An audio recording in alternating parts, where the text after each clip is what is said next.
আসসালামু আলাইকুম। তো আজকে হচ্ছে আমি working capital management and financial statement analysis এই সাবজেক্টের সাজেশন দিব এবং সাজেশনটা হবে হচ্ছে 2024 সালের মের 19 তারিখ থেকে যাদের এক্সামটা শুরু হবে তাদের জন্য এই সাজেশনটা। তো এখানে আমাদের এই সাবজেক্টে কিন্তু আমাদের বলতে পারি আমাদের 50% এর মধ্যে 70% ম্যাথ আসে, হ্যাঁ 70% ম্যাথ এবং হচ্ছে 30% আমাদের থিওরি থাকে। পার্ট এ বা পার্ট বি সি মিলায়া থিওরি থাকে হচ্ছে 30% এর। হ্যাঁ একটু এদিক ওদিক হতে পারে, কোনো বার দেখা যায় 40% এর মতো থিওরি চলে আসছে বা 50% থিওরি দিছে 50% ম্যাথ আছে, তবে এরকমটা খুব কম হয়। সো 70% ম্যাথ এবং হচ্ছে 30% থিওরি। তো থিওরির সাজেশন আমি দিব, ম্যাথের সাজেশন আমি দিব। শুরুতে আমি ম্যাথের সাজেশনটা দিচ্ছি, বেশি বড় করব না ভিডিওটা। তো শুরুতে আমি 100% এর, যেহেতু হাতে বেশি সময় নাই, 100% এর জন্য আমাদের যে ম্যাথগুলো থাকে পার্ট বি এবং সি তে, সেগুলো নিয়ে আমি আলোচনা করব। বি এবং সি ডাইরেক্ট এই একটাই হবে, 50% এর জন্য কোনো ম্যাথের সাজেশন দিচ্ছি না। হ্যাঁ 100% এর জন্য পার্ট বি তে আমাদের যে চ্যাপ্টারগুলো করা লাগবে সেটা হচ্ছে 4, 5, 7, 8। এই চারটা চ্যাপ্টার হচ্ছে আমাদের পার্ট বি এর জন্য। পার্ট বি এর জন্য মানে 4 নম্বরের যে কোশ্চেন হয় সে 4 নম্বরের জন্য, ঠিক আছে। এবং সি নম্বরে মানে পার্ট সি তে 10 নম্বরের যে কোশ্চেন গুলো হয় সেগুলোর জন্য আমাদের যে চ্যাপ্টার গুলো করা লাগবে সেটা হচ্ছে 1, 2, 4, 8, ঠিক আছে। এই চারটা চ্যাপ্টার। ওকে, এবার বলতে পারেন যে আপু তাহলে তো সবই দিয়ে দিলেন। না, এখানে কথা আছে। কেউ খুঁজেন যে আমি আগে 10 নম্বরের যে অঙ্কগুলো আছে সেগুলো কমন পড়বে, সেই চ্যাপ্টারগুলো আগে করব। যারা শুধুমাত্র এরকমটা চিন্তা ভাবনা করেন যে আগে 10 নম্বরের গুলো আমি কভার করে দেন পার্ট বিতে যাব, তাদের উদ্দেশ্যে আমি কি বলবো যে শুধুমাত্র পার্ট সি এর এই 4টা চ্যাপ্টার। তার মানে এই 4টা চ্যাপ্টার যদি আমরা ভালো করে করি, এখান থেকে কিন্তু আমাদের 40 নাম্বার পুরোপুরি শিওর ভাবে আমাদের কমন পড়বে। এই 4টা চ্যাপ্টার যদি ভালো করে করি, খুব ভালো করে, আমি স্পেসিফিক কোনো অঙ্কের কথা বলতেছি না, এই 4টা চ্যাপ্টারের প্রত্যেকটা নিয়ম, প্রত্যেকটা অঙ্ক যদি ভালো করে দেখি, 40 নাম্বারের জায়গায় আরো বেশিও কমন পড়তে পারে। কেন দেখেন, পার্ট সি এর প্রথম অধ্যায়টা যদি করি সেটা তো গেল, দ্বিতীয় অধ্যায়টা করলাম, করার পরে 4 নম্বর চ্যাপ্টারটা যখন আপনারা করতেছেন, 4 নম্বর থেকে আমাদের পার্ট সিও আসতে পারে এবং পার্ট বিও আসতে পারে। তার মানে পার্ট সি আমরা 10 নম্বরটা একটা পাইতেছি, সাথে যদি আমাদের কপাল ভালো থাকে আমরা 4 নম্বরও পেয়ে যাচ্ছি। তাহলে এখানে অলরেডি 40 আছে, তার সাথে আরো 4 কি হলো, অ্যাড হলো, তাহলে 44 নাম্বার। দেন এই পার্ট সি এর থেকে যদি 8 নম্বর চ্যাপ্টারটা আপনারা করেন, এই 8 নম্বর থেকে আমাদের পার্ট বি একটা অঙ্ক আসার চান্স আছে। তাহলে এখানে আরো 4 নাম্বার আসলো। তার মানে এই 4টা চ্যাপ্টার যদি আমরা ভালো করে করি, এখান থেকে 40 এবং সাথে আরো 8, তার মানে আমাদের 48 নাম্বার কভার হচ্ছে। এবং এই 48 নাম্বারের মধ্যে আমাদের যোগ করতে পারি আমরা পার্ট এর যে 10টা কোশ্চেন আছে সেই 10টা কোশ্চেন, ঠিক আছে। তো এখানে আমাদের টোটাল কিন্তু 58 নাম্বার কভার হয়ে যাচ্ছে। 80 নাম্বারের মধ্যে 58 নাম্বার কভার হয়ে যাচ্ছে, ঠিক আছে। তার মানে এই 4টা চ্যাপ্টার আমাদের প্রত্যেকের প্রথমেই টার্গেট থাকবে এই 4টা চ্যাপ্টার করা। এই 4টা চ্যাপ্টার আমরা খুব ভালো করে করব, ঠিক আছে। এই 4টা চ্যাপ্টার করার পর অলরেডি এই 4টা করলে আমাদের এখান থেকে 2টা হয়ে যাইতেছে। হ্যাঁ, তার মানে এই 2টা আমাদের কিন্তু কি হয়ে গেল, এই 4টা করার মধ্যে আমাদের এই 2টা হয়ে গেল। তো যারা অঙ্কে খুব ভালো তারা এই 4টা করে তারপরে 5 এবং 7টা করে নেবেন। আর যারা মোটামুটি অঙ্কে 50% এর মতো ভালো আসি, তাদেরকে বলবো আগে আপনারা এই 4টা ভালো করে করেন, আগে এই 4টা সিরিয়ালি সুন্দর করে ভালো করে করেন।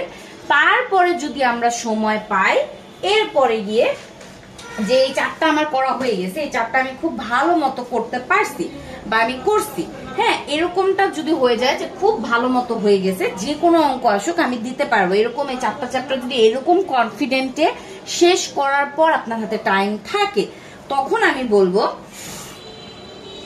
যে আপনারা তখন গিয়ে পার্ট এই যে বি এর জন্য এই 5 এবং 7 এর মধ্যে আপনারা 7 নাম্বার চ্যাপ্টারটা আগে করেন, এরপরে গিয়ে হচ্ছে 5 নাম্বার চ্যাপ্টারটা করেন। 7টা আগে করবেন, 5টা পরে করবেন, ঠিক আছে। তাহলে এই 4টা আগে শেষ করে তারপরে এটা ধরবো, তারপরে এটা করবো। ওকে, এভাবে 4, 5, 6 টোটাল 6টা চ্যাপ্টার আমাদের ম্যাথের জন্য করা লাগবে, ঠিক আছে। সো এখানে আমাদের 6টা চ্যাপ্টারের কাজ গেল।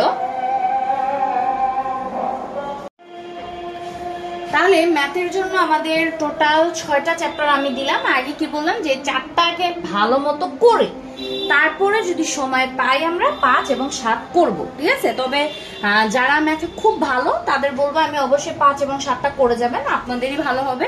এবং যারা মোটামুটি শুধু পাশের চিন্তা করতেছে তারা আগে এই 4টা করেন, এনাফ, যথেষ্ট। পাস হয়েও আরো বেশি নাম্বার উঠবে, ঠিক আছে। ওকে, তো এই চ্যাপ্টার গুলো ছিল আমাদের ম্যাথের জন্য, ওয়ার্কিং ক্যাপিটাল এই সাবজেক্টটার ম্যাথের জন্য। এবার আসি আমরা থিওরিটিক্যাল যে কোশ্চেন গুলো আছে। হ্যাঁ, আমি কয়েকটা কোশ্চেন আপনাদের অ্যাজ এ সাজেশন আমি আপনাদেরকে দিচ্ছি চ্যাপ্টার থেকে, মানে প্রত্যেকটা চ্যাপ্টার থেকে আমার যেরকম মনে হয়েছে যে এই কোশ্চেন গুলো আমাদের ইম্পর্টেন্ট, সেই আন্দাজে আমি আপনাদের কয়েকটা কোশ্চেন এখান থেকে বলতেছি। আপনারা একটু কোশ্চেনগুলো শুনে একটু দাগিয়ে নেবেন, কারণ হচ্ছে পিডিএফ আকারে দেওয়াটা পসিবল হয় নাই। তো আমি বলছি আপনারা একটু মার্ক করে নেন কোশ্চেনগুলো। হ্যাঁ, প্রথম অধ্যায় থেকে আমাদের যে কোশ্চেনগুলো আমরা করব সেটা আমি শুরুতে বলতেছি। প্রথম অধ্যায় থেকে চলতি মূলধন চক্র কি? হ্যাঁ, চলতি মূলধন চক্র কি, তারপরে হচ্ছে মোট চলতি মূলধন ধারণা ও নিট চলতি মূলধন ধারণা আলোচনা করো।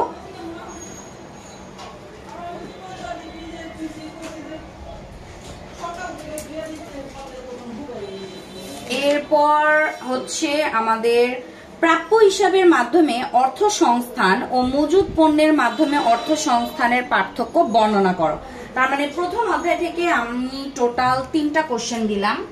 ওকে, তারপর হচ্ছে দ্বিতীয় অধ্যায় চলে যাচ্ছি। দ্বিতীয় অধ্যায় থেকে আমাদের যে কোশ্চেনগুলো পড়তে হবে, নগদ সংরক্ষণের কারণগুলো বর্ণনা করো। তারপর নগদ প্রবাহ বিবরণী ও আয় বিবরণীর মধ্যে পার্থক্য লিখো, ঠিক আছে। দ্বিতীয় অধ্যায় থেকে আমরা 2টা কোশ্চেন পাইলাম। তারপর 3 নাম্বার চ্যাপ্টারে আমরা চলে যাচ্ছি এবং 3 নাম্বার চ্যাপ্টার থেকে আমাদের কয়টা কোশ্চেন আছে আমরা একটু দেখব। ঋণ মান কি, ঋণ মান নির্ণয়ের ক্ষেত্রে বিবেচ্য বিষয়সমূহ আলোচনা করো। আচ্ছা, 3 নাম্বার থেকে আমরা এই একটা কোশ্চেনই মার্ক করছি আমি।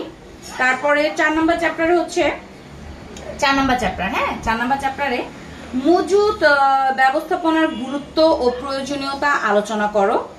মজুদ নিয়ন্ত্রণের কৌশল ব্যাখ্যা করো। আচ্ছা, এরপর 4 নাম্বার চ্যাপ্টারে আর কোনো কোশ্চেন নাই। 4 নাম্বার থেকে 2টা কোশ্চেনই আমি মার্ক করছি। 5 নাম্বার চ্যাপ্টারে আমরা যদি যাই, 5 নাম্বার থেকে আমাদের কয়টা কোশ্চেন আছে আমি 5 নাম্বার চ্যাপ্টারটার কথা বলতেছি, এবার খেয়াল করবেন।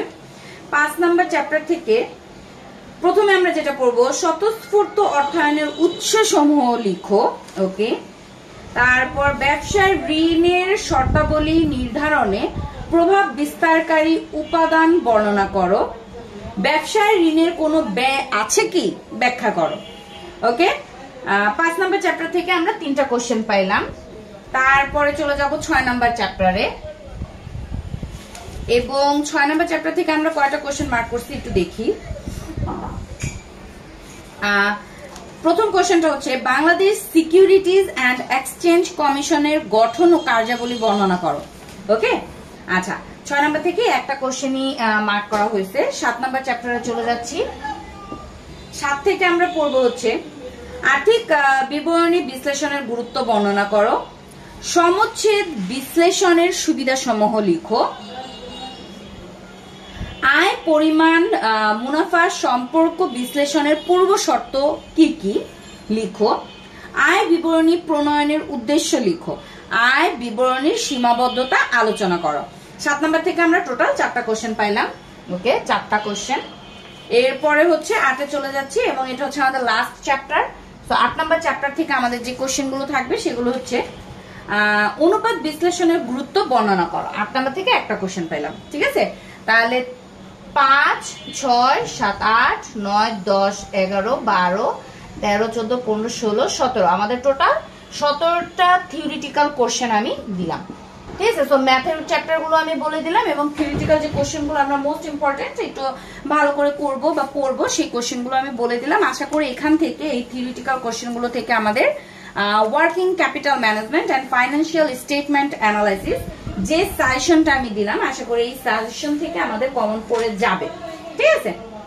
ওকে, সো সেশন গুলো দেখে সবাই খুব ভালো করে প্রিপারেশন নেবেন। আর অবশ্যই নিজেদের ফ্রেন্ডদের সাথে যদি মনে হয় যে হ্যাঁ আপুর ভিডিওটা উপকারী, কাজে লাগবে, তাহলে অবশ্যই নিজের ফ্রেন্ডদের সাথে শেয়ার করবেন। ওকে, সবাই ভালো থাকেন, সুস্থ থাকেন, আল্লাহ হাফেজ।